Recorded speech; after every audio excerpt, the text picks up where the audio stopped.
Hi, I'm Mary Wing Soares, and this is an episode of It's Your Choice. With me today is one of our two candidates that are running for school board, Jenn Ganem. Jenn is currently on the school board, so she is the incumbent, and Bob Slater was not able to be here today. Bob is also running, he's a community member, he's been involved with sports and as a coach, and is pretty well known in the town as well.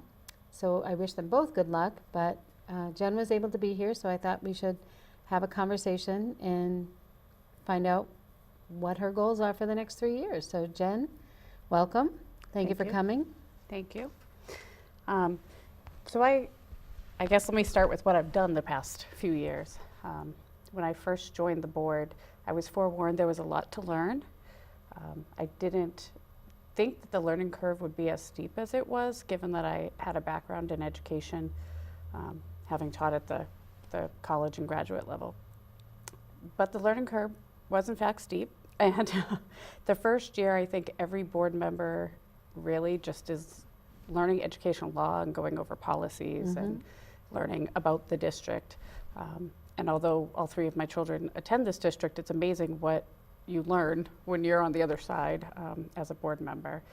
So really my first year was learning and observing. My second year, I guess I did okay the first year, because my second year they nominated me as vice chair, and then this year I was allowed to be chair, which really is an honor but a significant responsibility at the same time. So I always tell my kids, you need to set goals. And so I looked at that and said I need to set 3 goals. And I feel like I've achieved those goals, although they are a work in progress. So the first one was really to increase student voice. And I feel like we've definitely seen some students step up. You had a group of middle school students that came and talked about the dress code. We had seniors of the class of 2018 come and talk about their desire to have an electronic sign in front of the high school for both the high school and the community.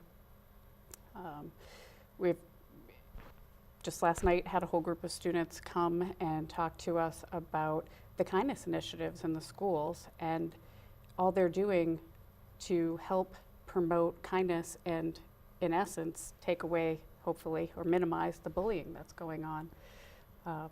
And I just feel like the more we engage our students, the more we engage our parents, the better our community is. And I think that's why we all moved here, right? We all love this community. And the more we put into our schools, the more vested the whole community is, the more the community gets from it. Sure. You know, with home values, and clearly there's a big desire to move into town. We have a lot of developments going in, and you know, if re-elected, I really look forward to addressing the rising enrollment. Definitely, we have that going on at Londonderry Early Education Program, which is a federally required program, as well as the kindergarten elementary schools. I've been on the committee looking at that, but as chair, I have so many other responsibilities, quite frankly, that I don't feel like I can give it as much as I can if I'm re-elected and I'm just a member. Right. So that is something I am really looking forward to getting more involved in. My second goal this year was to have our teachers and faculty staff trained in something in case of an active shooter situation. And while we all hope that never happens, I felt it was time to really invest more effort in that with our teachers and our staff. So that did get accomplished in August, and I felt really good about that. And then the third thing was, in reviewing all those policies my first year, I realized how old they were. And so we have begun a process which is actually quite daunting. I didn't realize how many policies we were going to have to rescind and amend, so that will continue on definitely into next year.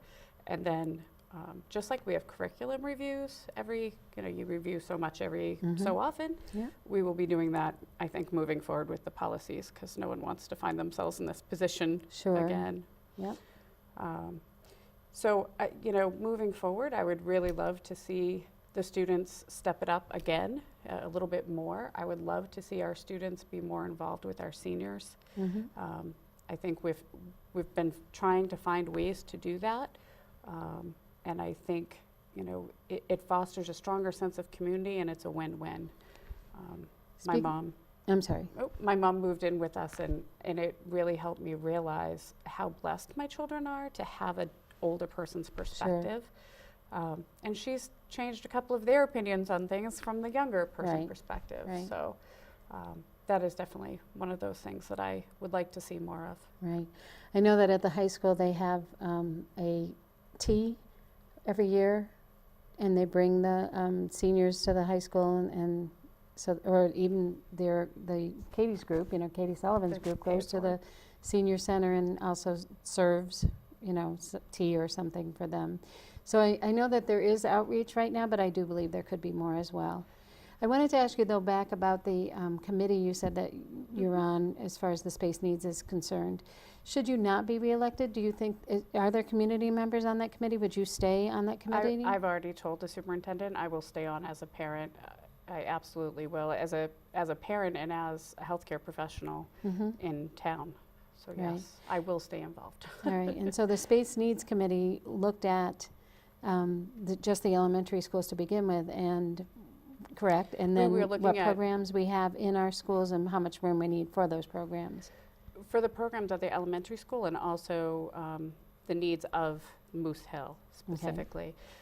When that building was designed, it was designed with the forethought that we might need to be enlarged. And so a couple of years ago, as we started getting projections from the town with the new developments and students it would be bringing in, we started talking about what would that mean.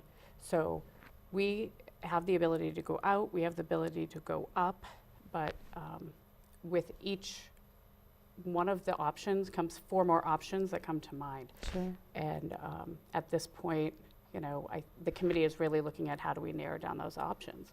But one of the things on the table, as you are aware, is full-day kindergarten. And if we were to add enough space for full-day kindergarten, well, what does that mean? And I do feel that that is an important issue. We are looking at our, neighboring communities who have kindergarten full day. And Looking at those neighboring communities, how many students do they have in their class? Do you know? for the kindergarten, Yeah, for full-day kindergarten. I don't, because different communities are doing it differently. So some communities are doing a half day that the town does, the other half that pays for the school district and taxes. The other half parents are paying for, so it's a tuition-in program. So even as we started talking about full-day kindergarten, 3 more options, pop up, which is why this conversation is a good one to have. So is it actually kindergarten, though, or is it daycare in the afternoon? The programs that have, the 2 districts that I can think of off the top of my head that have that design is a learning in a play and social emotional setting. Well, So, that's what, And that There is should be. something we should have Right. across all levels, Right. absolutely. But at that age level, that is imperative. absolutely Yeah. imperative. I was a preschool teacher for many years before now I'm in the middle school. That's a big difference Well, in some in ways. size. But the reason I asked that is because how large are our kindergartens right now is my. Right. Our kindergarten classes right now are, well, it depends afternoon and morning, but between 17 and 20. So So- really, you wouldn't want to have 35. No. If we were going to do full-day kindergarten, it would have to be, we are changing the capacity Right, of that building. Right. People ask if we're considering it, and right now, it's a space issue that limits us from having that conversation. So, I believe the superintendent's planning on presenting just the full-day kindergarten option or options in April or May to the board. I don't think anyone on the committee realized that every time we opened an option, it opened so many more doors. Sure. So we'll look forward to seeing that presentation. So you had 3 goals. You've been working on those 3 goals, and you've accomplished 2 of them. The third one is an ongoing thing, and It is. I've seen how daunting that is to take on, but I'm glad to see that it's happening. If you were to be reelected, what would your goals be for the future? In what capacity? As you said you like to set goals, Yep, so would you so I- set 3 more goals as a as a school board member as a going member? forward? The first thing is to be more involved with the Right, the okay, so that's MUSO. your first goal. Yep. I would like, personally, I don't know if it's possible, but I would present to the board to engage the seniors more. We have liaison for various committees, Mhm. and we don't have one for the seniors. So that's something I would propose and offer to be, because my husband will tell you, I love kids and I love seniors Mhm. and I love animals. But so that would be something I would like to see. I think there's a way to really engage our seniors in a very win-win situation, like I said, for the students and them. Mhm. You know, we have a very active senior population in town, and I knew that, but I learned a lot more about it when my mom came. So that would be my second goal. So how do you envision that happening? What would you do to make that happen? So first, the school board would have to create a liaison position, and I don't know if I'd have to, you know, fight for that role as a liaison. Why would it have to be an official position? Why couldn't any of the school board members just be, you know, hi, I'm They Jenn can. Ganem and, They can.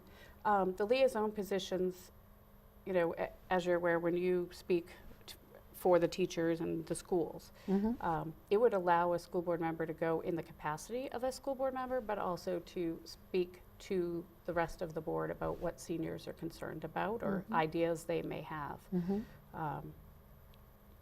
So I think it would be a board decision to have that liaison, but also that role would come with the responsibility and the opportunity to be able to present what seniors really want. Right. Us going and talking to seniors is, which we hopefully all are doing, is only part of it. It's really being able to have some authority to bring that back. So look, knowing that there's the senior center and that Yeah. draws a population, but there are many 55 and older communities in our town that don't have monthly meetings that you could go to, you know. So how do you envision being able to reach out to those people? So all the 55 and over communities typically have a board. And so I would reach out to their board president, see if they had someone that would like to step forward. It might be we meet at the senior center once a month, but it could entail all of those stakeholders from the various communities. Okay. So that's how I envision it, similar to, you know, we're having a meeting at XYZ and the various people from different schools come. Sure. Okay, well, that makes sense. I hope that you're able to bring it off.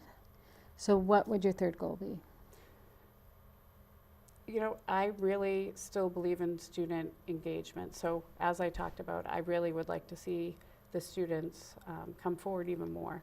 So this year as chair, I reached out to the students that reached out to us, and I said back, you know, I'd be glad to work with you if you have specific questions or concerns, procedural things.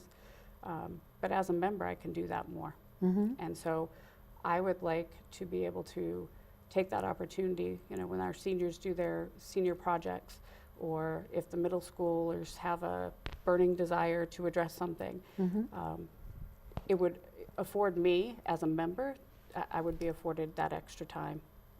So that is my other goal. I really believe that our community is a great community. You know, when we moved here, people kept saying it was a really big town. It didn't feel like a big town. It felt like a small town, but geographically it's quite huge. Right. So Right. to accomplish that, to maintain that while we're in this period of growth, is going to take a lot of effort Sure. from a lot of different stakeholders. Right. Well, I wish you luck on the election, and if Bob was here, of course, I'd be wishing him luck as well. I'm sorry he wasn't able to join us today. I know that you want to be able to have an opportunity to make a commercial for your candidacy. I want to thank you for your service. You've done a nice job past 3 years. You both bring so much. Would bring so much to the school board. But it is your choice, folks. So I'm hoping that you will get out and vote on March 12th. The polls are open from 6 a.m. to 8 p.m. That's right. And so you have lots of opportunity to come in and vote. And, you know, God willing, it'll be a beautiful sunny day.